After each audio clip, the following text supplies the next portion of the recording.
Well, hello, welcome back, and welcome new listeners. This is a series of Dhamma talks based on the 37 Wings to Awakening. And today's topic is entitled the Bojjhanga. There are 7 characteristics to the practice of the Bojjhanga. Now, a number of them we have already covered several times, and I'll only briefly mention them. Others will go into more detail. So, not surprising, the very first of the 7 is mindfulness. I hope you all know the definition of mindfulness by this time. It's constant conscious awareness with clear comprehension. So essential words are constant. We can't allow gaps in our daily conscious life where there isn't the watcher, the one who is witnessing what we're doing all the time. And the clear comprehension, the first part is witnessing, knowing that we know what we're doing, and the second essential part is we must recognize this is not me, this does not belong to me, this does not constitute myself. So night and day, if you're awake, the goal is you're practicing mindfulness. You can do this at work, while driving, taking a bath, grocery shopping. It is possible to be watching what you're doing all the time. That's our goal. It's not where we start. The second is investigation of phenomena or truth. Now, we just recently talked about that. We use our ability to concentrate, to investigate, to question, to analyze, and to inspect these teachings of the Buddha. He encourages that we don't take anything that he teaches or any of the enlightened teachers teach on simply faith. That, oh, that man is so wise or that woman is so wise, I just accept what they say. That is not wisdom. Wisdom is what you know from your direct experience. So we must investigate the Dhamma. We can only do that with a calm and concentrated mind. We must have sati, we must have concentration, and those will result in wisdom for us, direct experience. The third one is energy or persistence.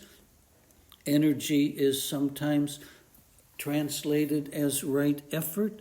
I like this definition of persistence. We must maintain this mindfulness practice. We must be persistent. We must also be persistent in our sitting and walking meditations. Patient perseverance with strong determination. We have to build up that energy. That energy will arise as a result of our practice. The more we practice, the more energy we have to practice, the more wisdom we gain from our practice, which reinforces our interest, our desire to continue to practice, to deepen our practice. We need patient perseverance with strong determination. That develops only as a result of mindfulness and concentration. The next step, step 4, is English word used is rapture. And rapture generally means an intense pleasure or enthusiasm about something. The Christians have another definition, but it's not relevant to us right now. Anyway, as our concentration develops, as our samadhi deepens, there can be a time when we experience a profound and deep sense of satisfaction that is pleasurable, not in a sensual, sexual way, but just so wonderful. It just is so exhilarating to have this time, this moment of experience, usually resulting from a profound meditation. The number 5 is tranquility. A simple definition of tranquility is just being calm. The mind is not agitated. We are not worried. We're not anxious. We're not entertaining thoughts of doubt. We're not excited. We're not anticipating. We're not looking forward to. We're not dwelling in memories. Or if we are doing any of those things, we're perfectly calm about it. We are not excited. Exciting is something we love to do in the secular world. We like to use all 5 senses to have an exciting experience, from jumping out of airplanes or diving deep in the ocean, or these amusement park rides, even going to sporting events where we jump up and down and shout and get excited. That's our life in the secular world. But in the world of tranquility, we're in a world of perfect calm. We're at that place in a mountain lake where the lake surface is like a mirror. It's like a glass. Nothing is disturbing it. Tranquility is also sometimes the word used for equanimity. We don't want and we don't not want. Everything is already all right. We have this sense of tranquility. Number 6 is concentration. I recently spoke about concentration, the focusing on the mind, ultimately to the ability of not allowing the mind to wander off from the topic we have put before the mind to investigate. Single-pointed of mind, that's the perfection of concentration. In any case, we recently talked about concentration, so I won't mention it anymore right now. It is essential in the practice of Vipassana meditation. We cannot have mindfulness, we cannot investigate without the ability to concentrate. And number 7 is equanimity.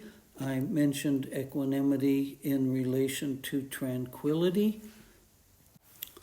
So equanimity is a mental calmness. It's composure, it's being even-tempered, and especially in difficult situations. So we see in crisis situations, people panic, they scream, they are in terror of injury or death, and that is the opposite of equanimity. At the very time we most need a calm mind is when we are in stressful situations. It can be at work or in our home life or with our spouse or partner. When tempers flare, does our temper flare along with someone else's? Or do we maintain a calmness, a composure?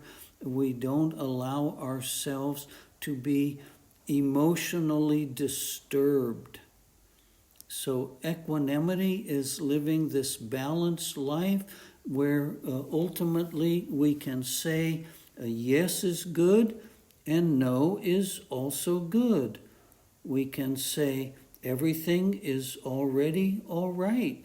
I'm not craving for things to be different than they are, or people or situations. The present moment is just fine the way it is. So there are 7 factors of the Bojjhanga practice. You see that concentration and mindfulness and energy are all being repeated again and again. May you be successful in your practice. Thank you for listening.